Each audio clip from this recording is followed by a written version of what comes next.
In 1905, Albert Einstein published a paper that would help earn him the Nobel Prize. But first, it had to survive Robert Milikan. Einstein had proposed something that seemed absurd to most physicists: light, which everyone knew behaved as a wave, also behaved as discrete packets of energy he called quanta, later known as photons. This wasn't just a minor adjustment to existing theory.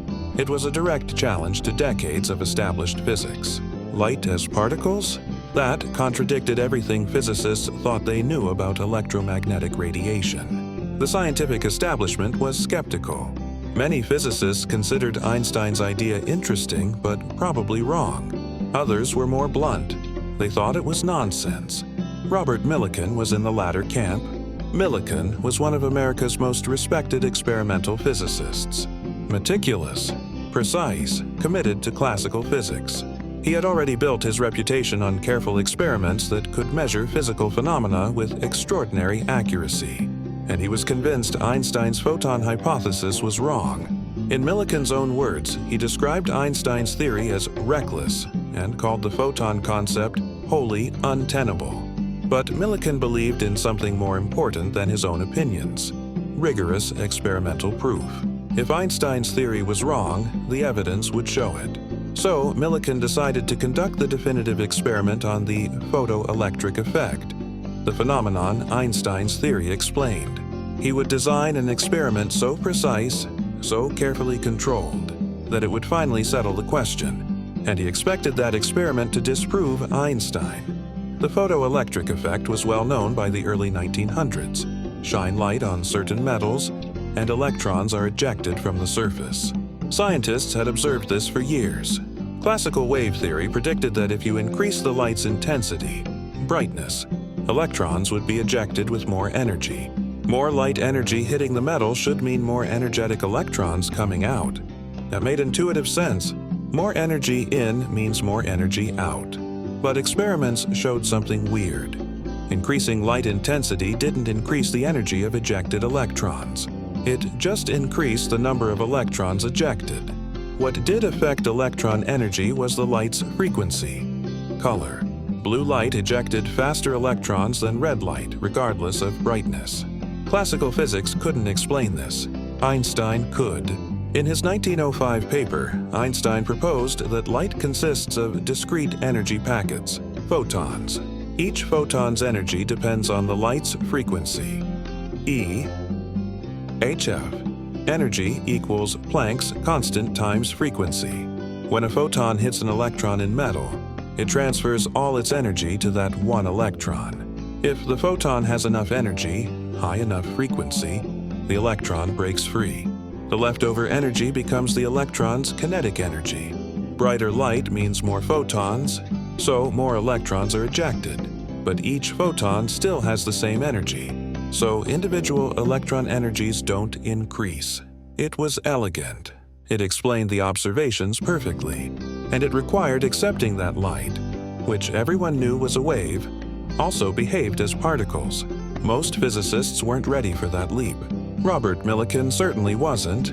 The experiments between 1914 and 1916, Milikan conducted what would become the definitive experiments on the photoelectric effect. He was extraordinarily careful.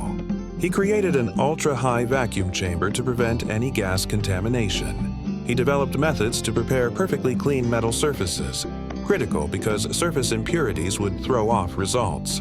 He used light of precisely known frequencies. His experimental apparatus was so well designed that it became the standard for this type of measurement.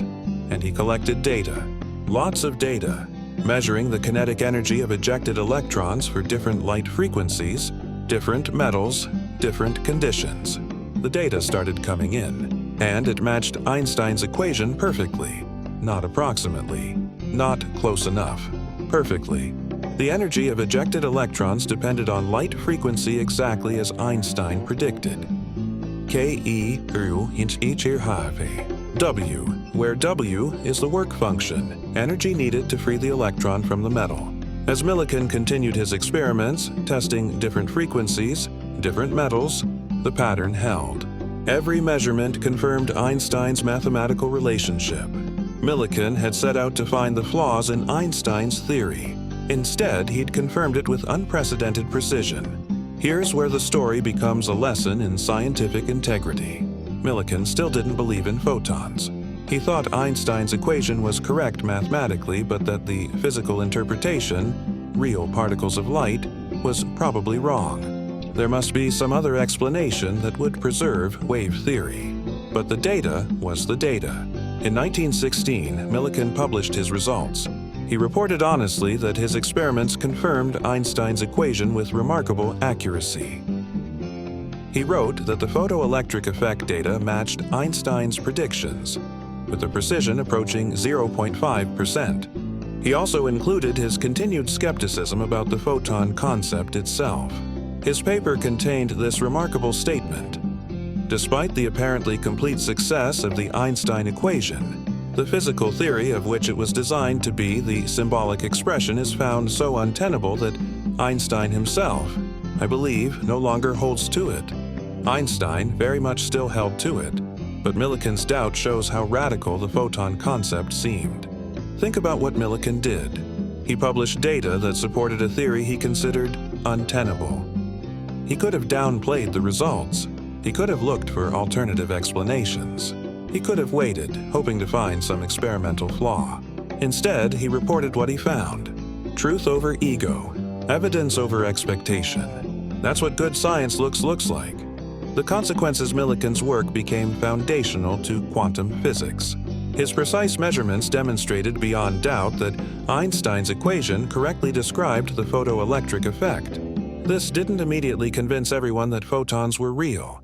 That debate continued for years. But it confirmed that whatever the ultimate explanation, Einstein's mathematical relationship was correct. In 1921, Einstein was awarded the Nobel Prize in Physics specifically for his services to theoretical physics, and especially for his discovery of the law of the photoelectric effect. Not for relativity, for the photoelectric effect, the work Milikan had confirmed. 2 years later, in 1923, Milikan won his own Nobel Prize. The citation recognized two major contributions: his famous oil drop experiment that precisely measured the electron's charge, and his photoelectric effect work. The irony was complete. Milikan had won a Nobel Prize partly for experimental work that confirmed a theory he'd hoped to disprove. The deeper truth. What makes this story remarkable isn't just the ironic reversal. It's what it reveals about how science actually progresses. Einstein's genius was proposing a radical new way of understanding light. But genius alone doesn't establish truth in science. Theories, no matter how elegant, must survive experimental scrutiny. Milikan's skepticism wasn't an obstacle to progress. It was essential to progress. His rigorous experiments provided the evidence that Einstein's mathematical insights were more than just clever ideas. They described physical reality. If Milikan had been less skeptical, his experiments might have been less rigorous. If he'd been trying to confirm Einstein rather than test him, he might have been less careful, less thorough, more willing to accept ambiguous results. Instead, his determination to find flaws drove him to eliminate every possible source of error, to achieve unprecedented precision, to make his experiments so definitive that no one could question them. He made the measurements that proved Einstein right because he was trying to prove Einstein wrong. That's not a failure of skepticism. That's skepticism working exactly as it should. The photograph and the principal photographs exist of Milikan and Einstein together at scientific conferences. These aren't just pictures of two famous physicists. They're visual reminders of how scientific progress actually happens. Not through agreement and consensus. Through rigorous challenge and honest evaluation of evidence. Einstein proposed a radical idea. Milikan tested it as thoroughly as possible, hoping to find problems. The evidence sided with Einstein. Milikan accepted the evidence even though it contradicted his expectations. Both men contributed to advancing physics. Einstein through theoretical insight. Milikan through experimental rigor and intellectual honesty. Milikan eventually came to accept the photon concept, not because Einstein convinced him theoretically, but because accumulated experimental evidence made it undeniable. By the 1920s and 1930s, as quantum mechanics developed, the particle-wave duality of light became established fact. Milikan never regretted his skepticism or his experiments. He understood that testing theories rigorously is how we distinguish truth from speculation.